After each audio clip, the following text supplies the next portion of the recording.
நாளைக்கு காலையில ஏதாச்சும் நல்லா சமைச்சு கொடுக்கணும்னு மைண்ட்ல ஃபிக்ஸ் பண்ணியிருந்தேன். என்கிட்ட கொஞ்சம் சிவப்பு அரிசி இருந்துச்சு. கூட பச்சை அரிசி, உளுந்து, வெந்தயம் எல்லாம் போட்டு ஒரு அப்ப மாவு ரெடி பண்ணியாச்சு. அதுக்கு வந்து தொட்டுக்க தக்காளி மசாலாலாம் போட்டா அப்படியே கடைஞ்சு பண்ணுவாங்க இல்லையா?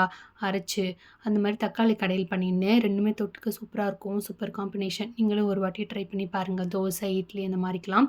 சேம் பட் டிஃப்ரெண்ட்ங்கிற மாதிரி லஞ்சுக்குமே அதே குழம்பு தான்.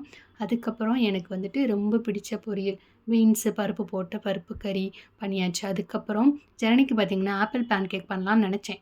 இப்போ வந்துட்டு குழந்தைங்க எல்லாமே எது கேட்டாலுமே அதில கொஞ்சம் சாக்லேட் ஆட் பண்ண சொல்றாங்க.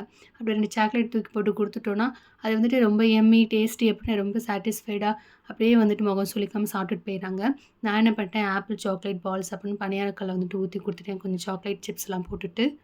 முன்னாடிலாம் என்னன்னா, அந்த குதிரைவாலி சாமையெல்லாம் வாங்கி ஃப்ரிட்ஜில ஸ்டோர் பண்ணி கிச்சடி, பொங்கல், தயிர் சாதம் அதெல்லாம் பண்ணி குடுப்பேன். எல்லாரும் தெறிச்சு ஓடுவாங்க. என்னடா ஹெல்த்தியா சாப்பாடு குடுத்தது நெனச்சது ஒரு தப்பா? அப்படிங்கிற மாரி ரொம்ப ஃபீலிங்ஸா இருக்கும். இந்த மாரி உங்க வீட்ல நடந்திருக்கா?